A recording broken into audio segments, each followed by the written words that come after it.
All right. Hi, everyone. My name is Katie Stackowitz. I am the captain and former business lead and former small outreach lead of our farmers market booth for Citrus Circuits. I'm Emily Lynn. I'm the current vice captain of Citrus Circuits, and last year I was an outreach lead for our youth robotics summer camps, and this year I'm an outreach lead for our Shelter Finder app. So just some quick disclaimers to start off. Emily and I are both current student leaders. We're both very passionate about our team and about the work that we do on our team. But we aren't experts and we aren't perfect. And everything that we have experienced and that we do as leaders is sort of in the context of Citrus Circuits. So every team situation is a little bit different. You're going to know your team situation best. So take the advice that we're giving just with a grain of salt. This is what we've experienced, but it's up to you to sort of apply that to your own team and to your own experiences. So part of our job as student leads is to uphold our team's vision and our mission. The vision and mission statements of our team are shown here. The vision statement reads, "We transform our communities through education. We engage people of all ages through outreach. We inspire others with our commitment to excellence. We strive to educate, empower, and excel." For our mission statement, we have Team 1678 pursues our vision by building a student-led, mentor-based environment that fosters innovation and teaches interpersonal and technical skills. Citrus Circuits also develops local partnerships and community outreach while striving to compete at the highest level possible. So as I said, us as student leads, our job is to pursue this mission and vision statement. The vision statement is our view for the future, where we want our team to be in the future. And our mission statement is how we are planning on pursuing that vision. So everything our team does or everything your team does should link back to your mission and vision statements. And it is the job of the student leads to kind of guide the team towards that vision and mission. Yeah. So how do you drive yourself sort of in a small step format towards that? You set goals. So you can set technical, cultural, or personal goals. Technical goals are primarily like what you want to do with your robot that year. So it can be certain mechanisms, certain milestones you want to reach. It can be winning a certain award at a regional event. It can be winning a regional event. Maybe making it to Einstein. That's a sort of technical goal that you want your team to have. And you can set those in the scope of your team. You can also have cultural team goals. So this can relate to you want to foster a positive attitude on your team. You want people to, be excited about coming to team meetings. You want people to be excited about going to events. It can also translate to some of the non-technical awards, like the Imagery Award or the Chairman's Award or EI, that are less based on, how your robot performs at competition and more based on your community outreach, your community presence, local partnerships, stuff like that. And then as student leads, you should also have personal goals. So these goals won't affect necessarily your team directly, but they're how you want to grow and develop as a student lead. So nobody starts out as a perfect leader and nobody ever is a perfect leader, but you should want to grow your leadership skills while being in a student lead role. And you can set personal milestones for yourself to sort of accomplish that. Just sort of as an example, one of the personal milestones that Emily and I set for ourselves this year is that we want to check in with our new team members more often to make sure that they're transitioning well into sort of the FRC and first team format and make sure that they're not too stressed out. So that was one of our personal goals for this year. You also need to decide your priorities. You can sit down if you have a student leadership team. If you're not just, presumably you're not just the only student lead on your team. You can get together with the rest of your student leads and maybe a couple of leadership mentors if you have those, and decide what are your priorities for that year. So what are going to be your goals going forward for that season or maybe for the next couple seasons. And then deciding a timeline is really important and having check-in points. So having a one major goal like we want to win the first regional competition we go to, say as a technical goal. That's a great goal to have and that's a really fantastic aspiration. But if you don't set small checkpoints for yourself along the way, you might get up to the middle of build season and then realize, oh, like we've been building our robot all wrong. We don't actually want to do this. It's not going to help us win this event. We've been building the robot to get this particular award, but not to help us win this event. So giving yourself small check-in points, depending on depending on the goal or the project, it could be once a week, it could be once a day, it could be once a month. It just sort of depends.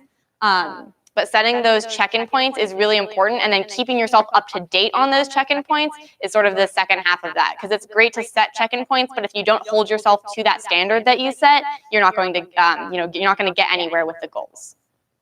Cool. So earlier, Katie mentioned a student leadership team. On Citrus Circuits, we have a student leadership team that has meetings every week on every Wednesday for about an hour, where we talk about like things that can improve on the team, like what's happening currently in each of our like sub teams, what's happening in the team, and how we want to improve and what we can do to improve. We also sometimes schedule extra meetings in addition to these regular weekly meetings if we need to like discuss anything specific. Also, as student leads, one of our jobs is to make sure that all of the members on our team kind of like know what the schedules are and like what like when they're supposed to be where, when events are and stuff like that. So Katie and I, as student leads, keep like all the events and all the meetings and stuff on a Google Calendar that is accessible by all of our team members. And then every meeting that we have for our team, we also have announcements. Katie and I give announcements about kind of like what's going on. Every week we give leadership announcements, like what's going on in our leadership meetings and stuff like that. And then we also go through the sub teams and discuss what's going on in each sub team. And we also give announcements to clarify any like events that are coming up or anything that has happened in the past that we think our team should be aware of to be contributing members of our team. So this is a little bit of our team structure. Emily mentioned our leadership team. So Emily and I are the two captains, along with our lead technical mentor and our head coach, Michael Corsetto and Steve Harvey. We make up our core leadership team. So this is the team that makes some of the key decisions in the team, particularly the next year's leadership team. And we're sort of the final role for travel teams. So we aren't able to take all of our students to competition, so we have to pick which students we take. So we're sort of this decision there, but a lot of the decisions are made by our sub-team leads. So we have about 100 students on our team, so we can't have everybody work on everything. So we divide ourselves up into sub-teams. We have 3 hardware sub-teams: fabrication, design, and electrical. 2 software sub-teams: software robot, which works on our robot programming, and software scouting, which works on our scouting system. And we have a business and media sub-team, which works on community, our like sponsor outreach, community presence, public relations, stuff like that. So this sort of breakdown into those 6 main sub-teams is where all of our students go, and we have a lead for each sub-team that meets with myself, Emily, and our mentors every week in the leadership meeting that Emily mentioned earlier. We also have 2 separate sub-teams that we call secondary sub-teams. The reason for chairmans and strategy, the reason that they're separate is because they meet at separate times, but we keep them separate instead of having them as primary primary sub-teams, because we want chairmans and strategy to be able to have perspectives from a variety of different backgrounds. So we don't just want business and media people writing everything for chairmans and maybe software scouting people doing all of the work for strategy, because we think that people from different technical backgrounds can provide different viewpoints for those sort of topic areas. So that's why we split it up. And each of those sub-teams also has a lead that meets with us in our leadership meetings. So the purpose of these leadership meetings that Emily touched upon a little bit earlier is just to make sure that all the leads are on the same page about anything that's going on in the team, and also lets us discuss any issues that we think are coming up. So those might be cultural issues, technical issues, any big events that are coming up, any outreach opportunities that we might want to discuss, stuff like that. We do separately from our leadership team have outreach leads. This is partially to give more students leadership opportunities, and partially because we have so many outreach programs that having our students lead run them, we think would put too much work on them. So we try to divvy the work up a little bit among our students that way. But the outreach leads aren't part of the main leadership team, and they don't go to the leadership meetings. Cool. So one of our jobs as, I guess, a leadership team and student leads is to select travel team. So our selection process for travel team, we can, as Katie mentioned, we can't take everyone on our team because we have such a big team. We bring 44 out of our 100 plus team members when we go to competitions. So for our selection process, we have a pit and drive team, which are the ones that, drive the robot and work in the pits. And this is determined by our lead technical mentor, Mike Corsetto. And then we have a citrus service team, which is a group of students and a dedicated mentor that are dedicated to helping other teams at competition. You may have seen them around at other competitions helping other teams out. And this is decided by the citrus service outreach lead and the citrus service mentor with approval from core leadership. As Katie mentioned, that's the two of us, and then our lead technical mentor and head mentor. And then for the scouting team, which fills all of the remaining spots, this is determined through a nomination process where all of our sub-team leads will nominate the people, will kind of go through all of the people in their sub-team and like nominate who they think would be good on travel team, maybe not as good, maybe like try them next time. And then core goes through all those nominations and takes them all into consideration when compiling our final list for travel team, being scouting and citrus service specifically, because again, pit and drive is determined by our lead technical mentor. For logistics, when we go off to competition, we have a lot of parent chaperones that as student leads, you will have to communicate with. It's a little bit different than communicating with other students. And the parent chaperones are in charge of or they help out with transportation and they help out with providing meals and stuff. So the key takeaway here is pretty much like as a student lead, if you're a captain or maybe a sub-team lead, something like that, is that you can delegate tasks to other people. Maybe you as a captain, you don't have to make all of the decisions for the travel team, for who's working on what group. You're not in charge of transportation. You don't have to get all the meals there. You just have to make sure that all of that stuff is being done. So your job as a student lead is less to do things and more to make sure that they're being done by other people. So this sort of leads into one of the hardest parts of being a student lead, which is cat herding. Anybody who has ever tried to organize a group of high schoolers to do something knows what cat herding is like. If you've ever seen the video of cat herding, it's like this super dramatic video of these like cowboys who are like talking about how hard it is out in the Wild West, and they have to wrangle cats to like get them across a river, and it's mayhem because cats are like all over the place. As any, if you own a cat, you know what I'm talking about. Basically, students are the cats, and you are the cowboy. You have to wrangle students to do what you know that is best for them to do, but they don't always completely understand what they're doing, why they're doing it, etc. This is especially important at competition and for competition logistics. If you need to get students from point A to point B, and you have a group of 30-something kids that you need to move, not all of those kids are going to completely understand, what they're doing, why they're there. They might be tired, they might not be paying attention, they might be on their phone. So it can be quite a feat to undertake to sort of get everybody organized. So the way that we sort of combat this is having very detailed itineraries before competitions and before any major event that specifically lists, what time anybody needs to be where, where they're going, like what all the addresses are, breaking it down. If your drive team has to stay later to finish practice matches, but your scouts need to go back to the hotel, breaking it up between the scouts and the pit and drive team so that they have different schedules so that they know exactly where they need to be and nobody is confused. So having that schedule, working meals into that schedule is also important. People want to know when they're going to eat, so making sure that you have allotted time for meals and for people to eat at competition, especially if you have a large team there, is really helpful just when you're organizing things.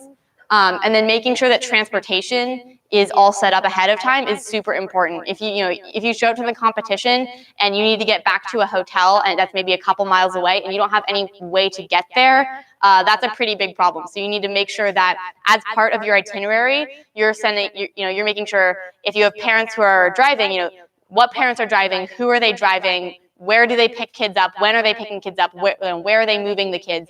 You don't need to do any of that yourself, but you need to make sure that it's getting done. Also, just making having a rigid schedule helps, but you need to be somewhat flexible because problems will come up. There will be issues. There will be somebody who gets lost, or somebody's parent gets sick and can't make it. So you need to have some flexibility in your schedule and prepare for those sort of scenarios. And then also just keeping up communication ahead of time is super important, keeping up communication with parents, with mentors, and with students. It just facilitates the entire process, makes everything a lot easier, and makes it easier on you when you actually get to the competition, because if you communicated everything multiple times ahead of time, there will be fewer times at the competition where you're running around trying to organize things when you're there. Awesome. So something that we also do as student leads, or captain, vice captain specifically, is compile our team handbook, which basically is like this big document of a bunch of like rules and expectations that we have of our students. Specific policies being like our attendance policy, which is like 80% or higher every month for attendance on our team, and then also behavior policies both in our shop and at competition. We kind of have this handbook to make sure that students do know what like their expectations are coming onto our team, as well as like how to become like a lead, like either captain or vice, or like a sub-team lead or an outreach lead, which are all outlined in the team handbook as well. And then after reading this, students have to sign a student contract at the end saying that they read it and that they understand all of their expectations. Our robotics FRC is a huge time commitment, and it has a lot of expectations, especially if we want all of our members to contribute 100%. So we want to make sure that we're transparent in like what is expected of them.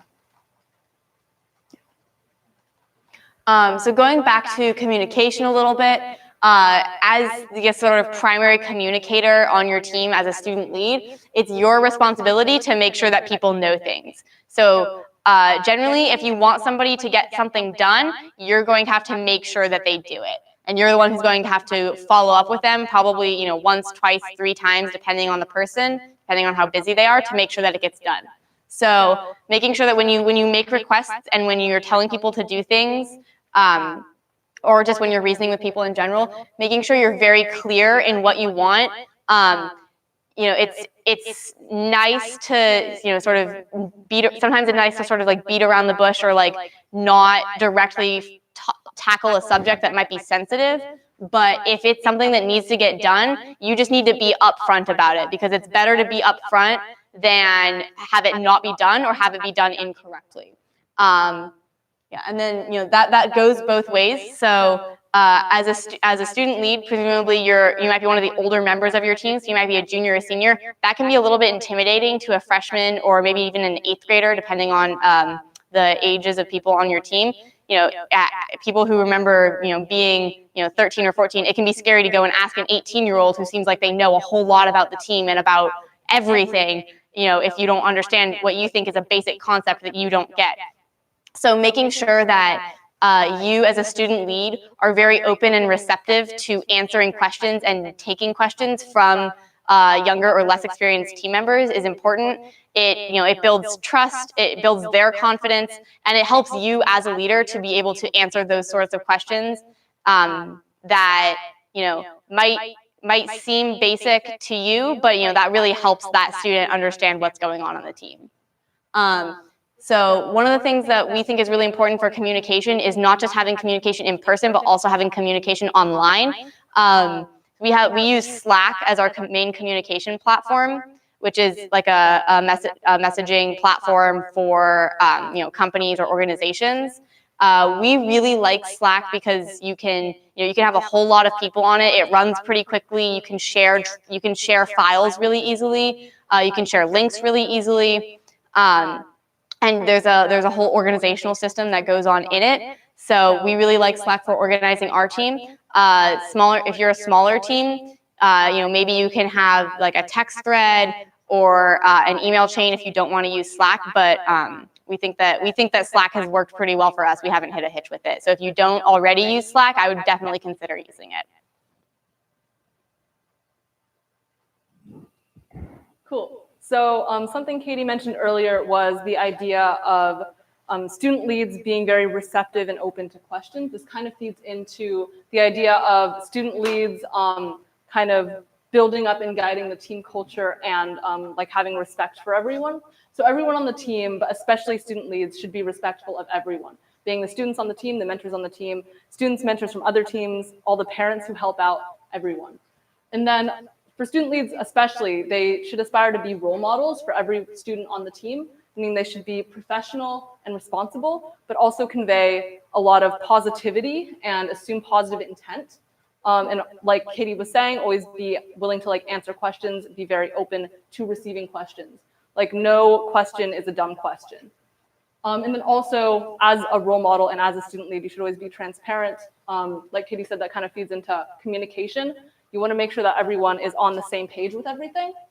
And then this idea of positivity and student leads always being positive feeds into our culture. We want to establish a consistent culture, a consistent culture that is very positive year to year, that forms a very welcoming and comfortable environment. So students are very comfortable asking questions and contributing their ideas.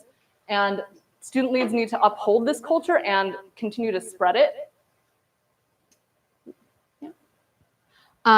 So another sort of thing tying back to like Slack or communication is how to organize all of your files. We use Google Drive a lot specifically for like Word documents, basic spreadsheets, stuff like that. Google Drive unfortunately doesn't work super well if you're doing stuff with like graphic design or any Adobe product, and it also doesn't work super well if you have anything that you're importing from a computer-aided design program. But if you just have basic documents for like Word for typing things, it's pretty useful and it's pretty good to keep things organized. The specific type that we use is a team drive. So in a team drive, you can have, it's one basically drive, and then in that drive you can create a bunch of folders. The nice thing about team drives is that you can restrict access to certain things. So if you have students that you're like, okay, the leadership students are the ones who should be working on, say, leadership itineraries, leadership documents. You can allow those leadership students to work on those documents, but restrict other students from being able to edit them. They can still see them, but they can't edit them. It's also just helpful for organizing things, year after year, especially if your program is running for a long time. You can go back pretty easily and see, what you did 2, 3, 4 years earlier, and then base what you're doing now off of that sort of model. Cool. So another job of student leads, and again, specifically captain and vice captain, as Katie mentioned earlier, part of our job is picking next year's leadership. So part of your job as a student lead should be identifying potential future student leads, because you're not going to be around forever. You're probably not going to be around next year if you're like a senior like us. So a big part of your job is identifying potential student leads. So keep your eye out for students who are showing specific or particular dedication and initiative and a very positive attitude, always willing again to answer questions and being very welcoming to new students and being very welcoming to training new students. It's because everyone has bias, it can sometimes be difficult to avoid favoritism, but because Katie and I are kind of co-captains, we can hopefully filter that out for each other, but even then it doesn't always work. So it's always important to kind of be aware that favoritism and bias definitely is there all the time, no matter if you think I don't have any bias, that's not true. So yeah, it can be difficult to avoid favoritism when selecting future leads or even travel team. So it's always important to keep in mind that can happen and try to prevent it from happening. Also part of, I guess, succession and future leadership is once we have chosen future leadership, we need to make sure that we train them so that they feel like they are prepared to be leaders. And we do this partially through giving them smaller leadership opportunities even before they become student leads or captain or vice captain. This is through, I guess, our sub-team leads, and then also through our, again, outreach leadership that Katie mentioned earlier. We have 11 student outreach leads. And this along with other smaller leadership positions, helping, being in charge of leading, building a shed or something. Those are other smaller leadership opportunities that can kind of allow students to get more comfortable with leadership and kind of show that dedication and initiative that we're looking for. And the way that we do, I guess, future leadership nominations and stuff is that anyone on our team can nominate leads that can be sub-team leads or captain or vice captain or outreach leads. So anyone on our team, students or mentors, can nominate any other student, including themselves. We highly encourage self-nomination to be evaluated for the potential leadership position. Once we get all these nominations, we interview everyone who is interested in taking up these leadership positions, and we decide based on that. Yeah, we use an application nomination process rather than like a direct democracy voting process because we think that the most popular student for a certain role might not be the best student for that role. They might just be, a lot of people's friend. They might be friendly and outgoing. That doesn't necessarily mean that they're going to be the best leader. They could also be a better leader in another position. So we do this nomination process so that the people who have more experience, leading the team, like myself and Emily, or any other captain or vice captain, and knows what it takes to sort of be in this role, can choose people who they think, would be able to take up the task, rather than just picking the person who might be the popular vote, but they might not be able to sort of handle it. Also, something important in selecting future leaders is to not base it on technical skill. Like the person who is in a leadership position isn't always the most technically skilled or most technically advanced. Leadership is a very different skill from just technical skill, and it embodies a bunch of different traits. And so as student leads, you need to be able to look out for those traits rather than just oh, this person is really good at CADing or something, or any other technical thing. You shouldn't base your leadership selection on just technical knowledge. So that's it. We just want to have a shorter presentation so that we can have more of a discussion and let you guys ask questions. So are there any questions that people have about anything we've talked about or didn't mention? How do you balance between student leadership and mentor leadership? It's a good question. So in our leadership team with all of our students, we have 10 students and 3 mentors. So there's a lot more students than there are mentors.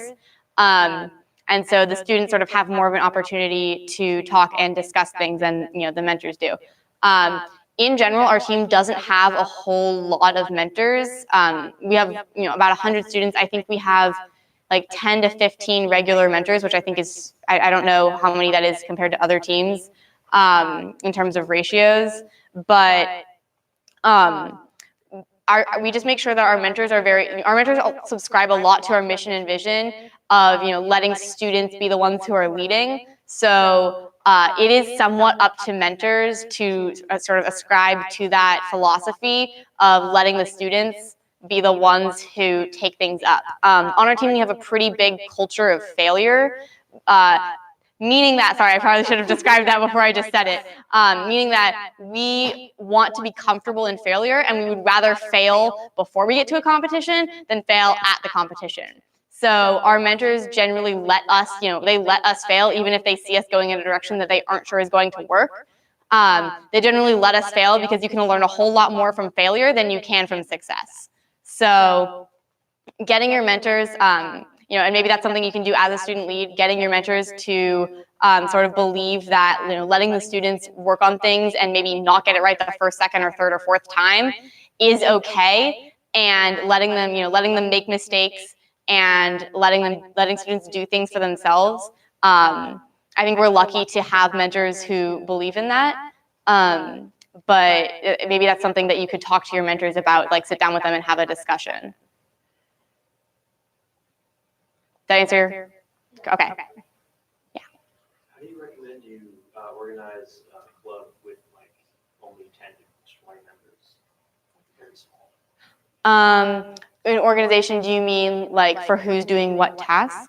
Yeah, for leadership and how leadership divvies up the tasks. I think with a 10 to 20 person team, it could be helpful maybe instead of having leads, because that's not quite at the size where you can have sub teams who are working on various different things and have different specializations. Maybe having a point person for a specific role, so that maybe that's the sort of point where you can have technical leads who maybe are the best in their field. So if you need to talk to somebody about programming, you can go to this person. If you need to talk to somebody about wiring the robot, you can go to this person. And then having 1 or 2 student leaders like me, like myself and Emily, who are organizing everything. So that might be your president, captain, whatever you want to call it, or lead. And then having sort of point people for the various technical positions. How do you handle students who aren't very involved? Like they just are there for the motions, like just going through the motions, Yeah. Do you want to? How do we engage them? Yeah. I mean, that's definitely a difficult problem. So on our team, we have an application process. So we interview all of our students before they apply. Or sorry, we interview all of our students before they're on our team. And we do make a couple of cuts. The cuts are generally students that they come in and they're like, oh yeah, this seems like a super great thing to put on my college applications. That's not really the kind of student that we want on our program. So we try to sort of say like, look, I don't think the level of commitment that you need to be on this team is going to be right for you. And we sort of just let them do their own thing before they try to get involved in the team. But with students that are currently on the team and aren't engaged, sometimes just talking to them can help. It's not a fun conversation to go up to somebody and be like, you've been sitting there for the past 3 meetings and you're only doing your homework or staring out into the wall. What's going on? Maybe it might be that they want to be engaged, but they don't understand what's going on and they're afraid to ask for help. For students who genuinely don't want to be there, honestly, I would just ask them why they are. Because if they don't want to be there, if they're not willing to commit time to at least trying to learn, then they probably shouldn't be a part of your program. That can be a little bit harsh, and that's not a fun thing to tell somebody that they're not committed.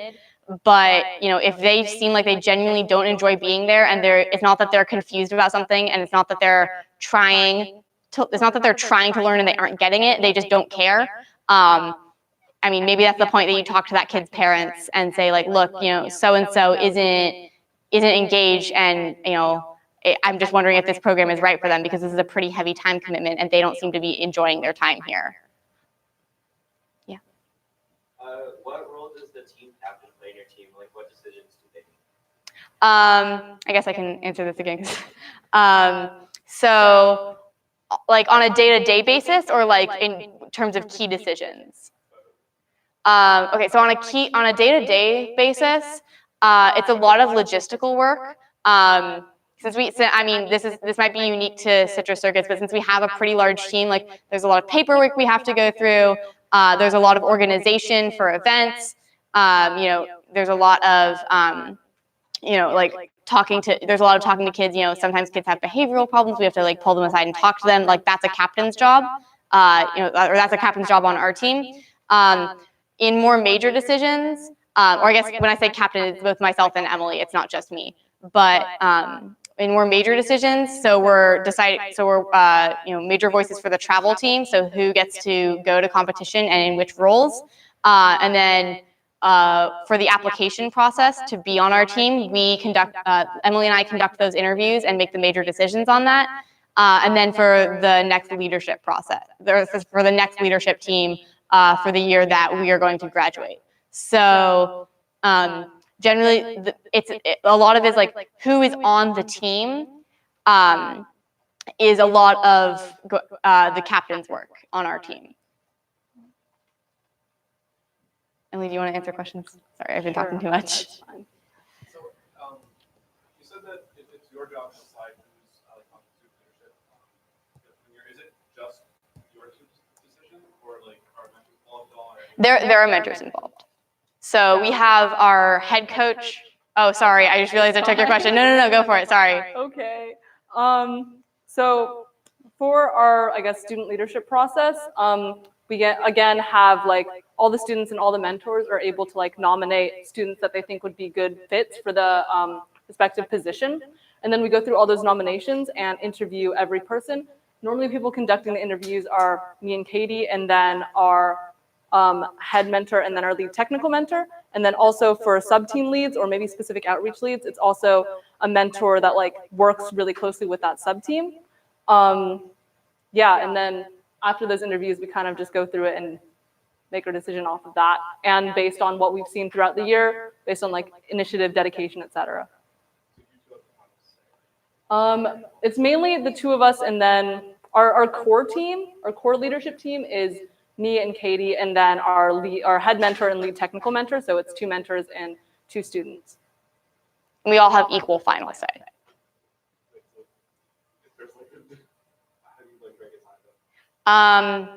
I mean, if there's a genuine tie, like two of us strongly believe one way and 2 of us strongly believe another way, we would just have to talk it out. Like, it's just a discussion-based thing.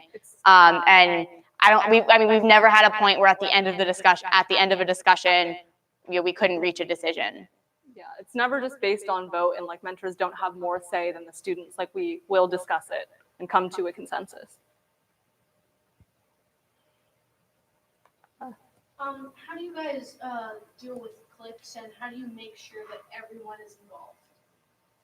Why are you giving me the hard? Okay. Cliques are rough. So one thing that sort of helps with cliques on our sub-team is that since we're divided into sub-teams, people generally associate, or they spend a lot of time with their sub-team, so they form bonds with people on that sub-team, and that's we don't view that as a clique because like they're just spending time together because they work together. For like cliques sort of outside of that, generally I generally associate cliques with like bullying, or like some cliques like look down on others or something like that. Is that the kind of thing you're talking about, or just students in like groups? It's more like certain students hang out with other students. It's like our ST side, our media. Oh, yeah. Okay, I can see that. I mean, I'm not gonna lie. Like, we don't have a definitive way to deal with that. On some level, like it's high schoolers hanging out with their friends, and they don't want to hang out with people who aren't their friends, and it's hard to get them to be mature enough to like go talk to other people. If it's a serious problem, I would sit down with like either the 2 groups, or if it's like the entire team, sit down with like maybe a couple of the leads sort of in that group and say, look, you guys are the student leads, and you're the ones who should be you should be role models for the rest of the people. So if you're only associating with other media students, all of these other media students are just going to follow your example. So you need to branch out more as student leads, and that's your responsibility. Hopefully appealing to the responsibility of the other student leads who are sort of in those groups will sort of break that apart a little bit. And we've done that a little bit in the past, and it's worked. What do you do if a sub-team leader is leaving and no one's willing to step up into the role? We've had that situation. So either like you have to either convince people to step up and take that role, or you can frame it as a shared position. Is the issue that like people don't want to have like the full responsibility, or is it that nobody's interested like at all? It's like you're not experienced enough. Yeah. In that case, I would maybe have 2 students who you think would be the best or could be the best fit, like you see the most potential in them, and then have them work with another student lead and a mentor. So hopefully like the mentor knows a little bit about what's going on the team, and the student, and they can help them sort of with like the leadership side of things. I mean, in that case, sort of like what's happened to us in the past when that's happened is it's just been kind of a rough year for that particular group. But over that year, like that student lead, whoever is in that leadership role, is going to learn a lot of hard lessons, and hopefully they'll be able to carry that knowledge on. Yeah, that's a tough situation to be in. Yeah, sorry, in the back. How do you get students to do like business and writing grants? Because you have a very small team. I can talk about that. That's my thing. Yeah, so we are fortunate enough to have a separate business team who does a lot of that. We didn't used to. That started a couple, maybe like 4 or 5 years ago.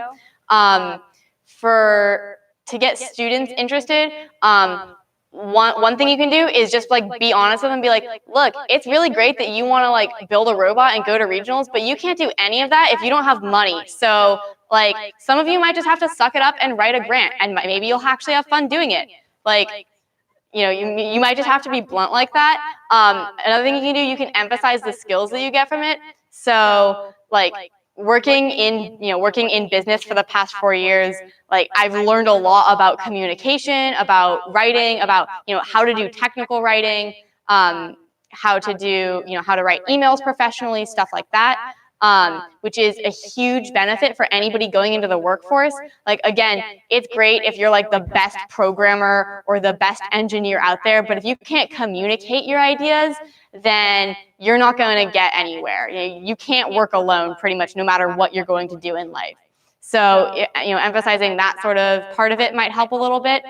You could also just make it a requirement for your team. I know some teams do that. They say, like, look, if you want to be a part of our team, you have to contribute in some way to fundraising. So that could be, assisting in writing a grant. That could be doing a sponsorship presentation. That could be coordinating with a sponsor. That could be like volunteering or running at like a bake sale or a car wash event, something like that. But you could just make it a requirement, like, you know, maybe you're here for a robotics team, but we do need money to run this program, so everybody has to contribute somewhat. Yeah. How more specifically do you conduct your weekly leadership meetings? Yeah. So throughout the week, we have on our Slack channel, we have a private leadership channel that's just for our leadership students and mentors. And throughout the week, whenever an idea comes to somebody's head about something they want to talk about at leadership, they'll put it as an agenda item in the channel. So they'll say like, agenda item, capital city classic presentations, something like that. And then at that weekly meeting, we put everything on an agenda, and we in our Google Drive, and we discuss it, item by item, and we have one person who takes notes. So basically, everybody weighs in where they feel is appropriate on whatever item it is. If the item is check in on our robot progress, the business lead might not speak up a whole lot about that. But the technical leads are going to weigh in. If it's checking in about our budget, the business lead might weigh in more, and the technical leads might weigh in a little bit less. So not everybody needs to like say something about every item, but we just sort of go through the items sort of in order of importance. So if there's an item that's like a general team culture thing that we just want to discuss and talk about, but it's not super pressing, we might put it at the end of the agenda in case we don't get to it. If the item is, we need to register for our regional like right now, then that's something that we're going to put at the top of our list so we can figure out where we want to go in a timely fashion. And then all of the notes that we do take during the leadership meetings are all accessible by all members of our team. They're put in our team drive and shared with everyone, so anyone can access it if they want to know what's up with leadership. Also, after all our leadership meetings, we do like go over the decisions we came to with the whole team. Yeah. What sort of leadership growth do you expect from your students or young members? Like what leadership do we want to see? Because I'm sure you guys didn't start out as like, you guys. I started out a mess. So generally from like freshmen or even sophomores, we just want to see. We ask them for initiative. So we want to see people, stepping up when we ask, hey, is anybody available to, do this last minute outreach position, or do this last minute like outreach activity? Is anybody available to, stay at the shop late and work on auto routines? We want to see people stepping up to, saying like, yeah, I'd love to go. I want to help out the team in any way that I can. So, from freshmen, we never ask that they're in a formal leadership position. Partially because we don't think they have the experience, and partially because that's too much to ask of a freshman, in our opinion.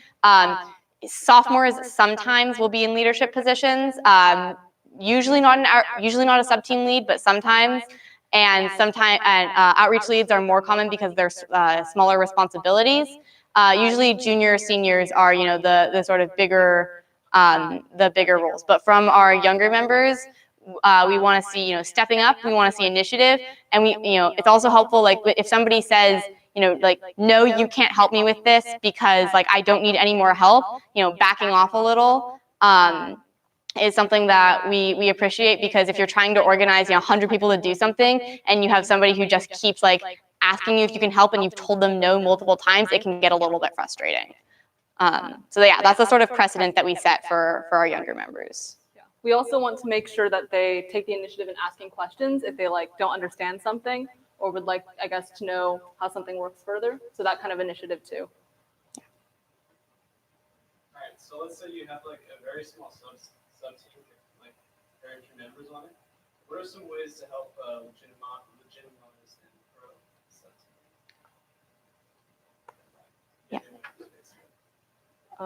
I can talk about it because I've been on subteams like that. So speaking from a business perspective, because that's how it used to be for business, and you'll have a couple members working on it.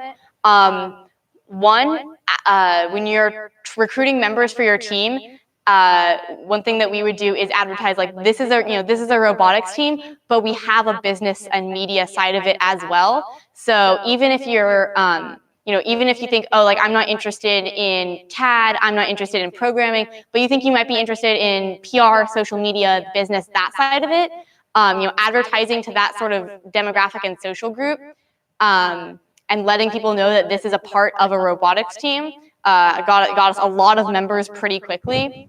Another thing is, doing work. That sounds kind of dumb, but if you're again going back to sort of the business team, doing like making sure that like people know like, look, like we raised X amount of money and that's what's helping this program run. That can help legitimize it a bit. Also, talking to other student leads and saying like, look, hey, if you hear people saying like, oh, like the programming sub-team isn't a real sub-team. They don't actually do anything. They just like sit there and like type on their computers and then the robot doesn't work anymore. So it doesn't even matter. Like, if like telling other student leads like, hey, if you hear that kind of talk on your sub-team, can you shut that down? Because that's negatively affecting the members on my sub-team. I don't always hear it. So it's your job, again, telling other student leads, it's your job as a student lead. If you hear that kind of behavior, you need to tell them, hey, that's not cool. Like the programming sub-team actually does work hard. Programming is just really difficult, okay? Like let them be, let them live their lives. So yeah, appealing to other sub-team leads can help, and then making sure that those sub-team leads aren't people that are encouraging the behavior. So, making sure that the sub-team leads aren't the ones who are saying that, business and media like doesn't do anything, they just sit in their room and like, make memes on Photoshop or something. Again, just people tend, especially like I remember when I was a freshman, I really looked up to my student leads. I really looked to them as role models. Now, as a student lead, I'm kind of surprised that people are looking to me as a role model. But if they are, I need to be setting the sort of precedent for them. So ensure that there's an equally set precedent across your entire team. How do you deal with leadership members trying to overstep and make decisions for sub-teams not in their area of expertise? I can answer it again if you want. Sure. I think it just sort of goes back to communication. So if people are overstepping their bounds, one lead just needs to talk to another and sort of have like that awkward, uncomfortable conversation of like, hey, you made this decision for me. I'm the programming lead and you're the fabrication lead, but you made a decision about what we're going to do on our auto routines without consulting me. And that doesn't seem particularly fair since I'm the one who has to organize all of that. I think generally people are going to try to be fair. People who overstep their bounds usually don't realize that they're overstepping their bounds. They either just get excited or they have an idea and they just want to share it. So if you talk to whoever's overstepping, who's sort of making decisions for sub-teams that they might not necessarily be a part of or in charge of, and tell them that, look, like I appreciate that you're taking the initiative to make this decision, but this is my sub-team, this is my purview.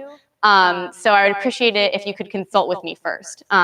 Just sort of making that non-confrontational, non-threatening, but firmly setting your ground as this is my lane and this is your lane, and it's fine if you have ideas. I think that's great, but consult me first.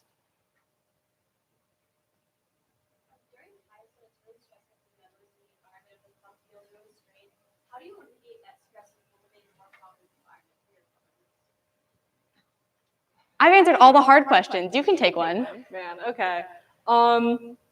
Yeah, that's definitely difficult. Like burnout is definitely a problem. It's been a problem on our team as well.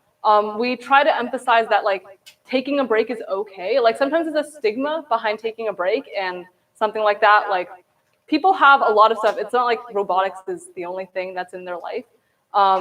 So like trying to remove that stigma, I guess, behind taking breaks, saying like it's okay to take breaks, don't burn yourself out, et cetera, et cetera. And as student leads should also be taking breaks to be setting that precedent, be setting that example that it is okay to take like breaks during like busy times and stuff. No, I think that's pretty good. That's definitely something that our team struggles to combat. Oh yeah, sorry. When you do if a sub-team lead isn't like taking up their role and like fulfilling expectations, it's like do you like take them off of your team? So it depends on the situation. I don't think we've ever taken a sub-team lead off of their sub-team, but we've definitely had sub-team leads in the past who didn't step up to their roles. Generally, what happens is a sort of unofficial leader will step into their place and sort of take over for them, even if they don't have the official position. If that doesn't happen, or if that isn't like a possibility, talking to that student, figuring out, why are you not doing your job? Why aren't you, organizing? Why are you dropping the ball on so many things? It might be extenuating circumstances. Generally, just opening up that line of communication can help. If you've already done that and the student doesn't seem to, be responding to that, I think it's at some level, if they're a student lead and they're not doing their job, you might have to remove them from their position, which is unfortunate. But I think it's a better precedent to set than just that, you can be a student lead and then, you don't have to do anything. Like it's just something that you can put on your college application and then like you never have to do any work for it. That's definitely something that you want to avoid at all costs. In your question, you also mentioned like potentially like voting off student leads. So yeah, we don't like on our team, at least we don't do any like anything like democratic in that way. Like we don't just like go with majority rules. We always discuss things, especially things like this, if it ever comes up. Yeah, but taking a student lead out of their position is a pretty serious consequence, or at least it would be on our team. So definitely make sure if that's something that you're considering, you need to be talking to that student about it. You probably should be talking to mentors about it, maybe talking to that student's parents, trying to figure out what's going on, and keeping a lot of different lines of communication to make sure that you're not making any sort of rash decisions. Yeah. There's like a really stressful time where the leads that have to do like a lot of work, like maybe at comps, and people are being really counterproductive. How would you deal with that? What do you mean by are the leads being counterproductive or other? When you say counterproductive, do you mean like just like messing around? Yeah, or like in the kids. Oh, okay. Okay. I mean, we try to have at every competition a sort of like general like lead or like logistics manager, something like that. We have like a lead of our scouting team. So like that the lead of our scouting team is the person, not necessarily on leadership, but the person who controls all of our scouts in the stands, makes sure that they're not messing around. Generally, that person is chosen not because they have a loud voice, but they often do have a very loud voice and they use it. So if somebody's yelling at you, you're gonna listen, and if you don't listen, those are serious consequences. I think generally, like if it's a serious issue, you can tell those students like, look, you're messing around, you're being inappropriate during competition, you've been asked several times to stop, do it again, and like we're sending you home. That's a precedent that we set before competitions, that it doesn't matter what that student is, like if they are like very, very seriously messing around at a competition, if they're doing something that's just wildly inappropriate or they're breaking any of our team policies, like we will send them home and it will be on their dime. We're not paying for it. So their parent will come pick them up or if we're at Houston, like they will fly themselves back home. We've never had to do that, fortunately, but yeah, I saw some faces in the room. We've never had to do that. It's never gotten to that point, but we're like, I don't know. I'm not afraid to do that if there's a student who is messing around. I don't know if it's quite as serious as that. That's usually generally a threat generally reserved for like super inappropriate behavior. But having some sort of consequence that you're not afraid to follow up on might help, especially for younger members. Yeah. So on your team, your scout system head person is not the same person that watches over scouting in the stands, or doesn't necessarily have to be? Yeah, it doesn't have to be. Our scouting lead is behind you in the lime shirt. Our current or last season's scout lead is actually this year's fabrication lead. So it's not always the same person. Sometimes the scouting lead isn't even in like a formal leadership position. Generally, they're somebody who, they don't have a role in the pit, so they're not the driver, they're not the operator, they're not the human player, they're not, working in the pit on mechanical or electrical issues, but they're a very responsible student who can take a good control of a large amount of people. We have a pretty decent sized scout body. So the person who's the scout lead has to make sure that they're somebody who is able to command that many people. But yeah, it doesn't have to be the same person. We actually have separate people to run the scouting system. The scout lead is just to control all the scouts. That's like the Catherding thing that I talked about earlier. How do you strike a balance between teaching members as much as possible and aiming for numerical success?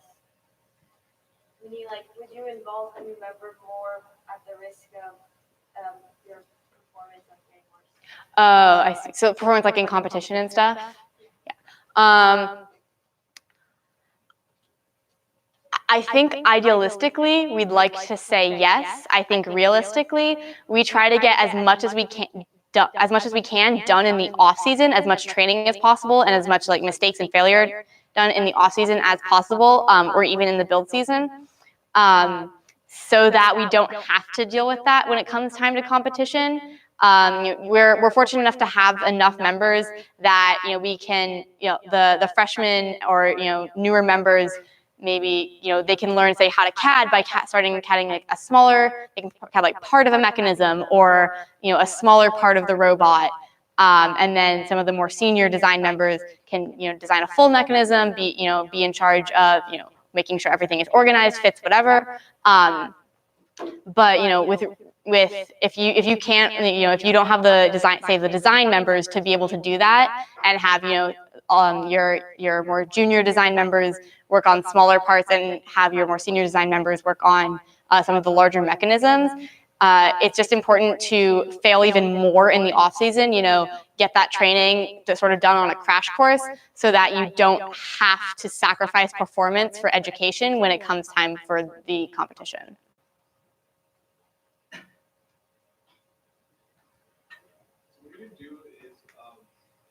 One of your sub-team leads doesn't have enough authority to command all like their sub-team, but you see like they're really trying. You as in like if you're also in a leadership position, or you as in like if you're a... Okay. I mean, I think being a sub-team lead should kind of like have authority on its own, but I know this, yeah, it definitely happens. Yeah, doesn't always work out that way. But like, I guess you can also go and like talk to that sub-team, I guess, about like listening to their sub-team lead, or it can also be helpful to get like a mentor potentially involved, just to like reinforce that authority. Yeah. I mean, if the student lead themselves isn't confident in their role, and that's part of why people maybe don't respect them as much as they should, having people not having confidence causes people to not respect you, and then when people don't respect you, you lose confidence. So it's sort of a a spiral, yeah, which is unfortunate. If that happens, we usually have our, that whatever sub-team lead it is, talk to mentors, there are courses that you can take on like being a leader, building confidence, stuff like that. Having them work on their confidence level, and even if you need to like fake it, even if you need to just walk up there and be like, all right, guys, like this is what we're doing today. Here's my agenda. Boom, boom, boom. You're like, get your work done. Like, why aren't you doing your work? Get your work done. If you need to just like get them to basically have enough bravado to fake their way through being confident, they'll actually gain some confidence because people will start respecting them more. So just sort of taking that first step towards helping that person work on their own confidence levels, as a senior leader as your team, maybe you can involve some mentors in that, will hopefully help them gain a little bit more authority. If it's still an issue, maybe talk to the sub-team, maybe talk to some of the more senior sub-team members that aren't respecting the sub-team leader, and let them know, like, look, like as senior like sub-team members, some of these younger members are looking up to you, and they see you disrespecting your sub-team lead, they're going to disrespect their sub-team lead as well. I think I sort of suggested that as like a solution a lot, but generally, like if you appeal to people as like saying like you are authority, so use your authority correctly, they genuinely want to use their authority correctly, and they're like, oh, okay, I didn't realize people were looking to me, like I'm going to rectify my behavior. So hopefully that would help a little bit. Yeah. If you want a team that doesn't exactly have the resources to have a large supply of mentors or mentors that know much about robotics other than the organizational aspects of the club, how do you suggest organizing a club that falls so heavily on student leadership? Even down to grant writing or renting out places or organizing drills. How do you suggest taking the pressure off some of the students in something that so heavily falls them? On our team, we have a parent logistics coordinator who does the sort of things that you mentioned a little bit, like she's the one who like reserves the hotel rooms, reserves plane tickets, reserves buses, like stuff to make sure that we can like get to and from our competition and have somewhere to stay and like something to eat when we're there. So if you're able to sort of reach out to your parents and say, we were not looking to you for technical expertise, we just need somebody to organize carpools. We need somebody to, call this hotel and put in a name and make the reservations. We need somebody to sit there waiting for Southwest to open up their ticket window and then click for the tickets when it comes up. If you have parents who are willing to do that, you can appeal to them as that sort of form of support. Otherwise, I would just try, it sounds like you have pretty strong student leadership. If you're putting too much stress on your student leads, you can try to delegate some of the roles more. So you can basically create leadership positions as you see fit. So maybe you need a student logistics lead, who that student is the one who is in charge of either doing or delegating, hotels or planes, but giving them a small portion of that work rather than a lot of the work, and then spreading that out over the student body. Does that help at all? Are there any other questions? Okay, awesome. Thank you guys so much for coming. Really appreciate it. We should have done that first. Oh well.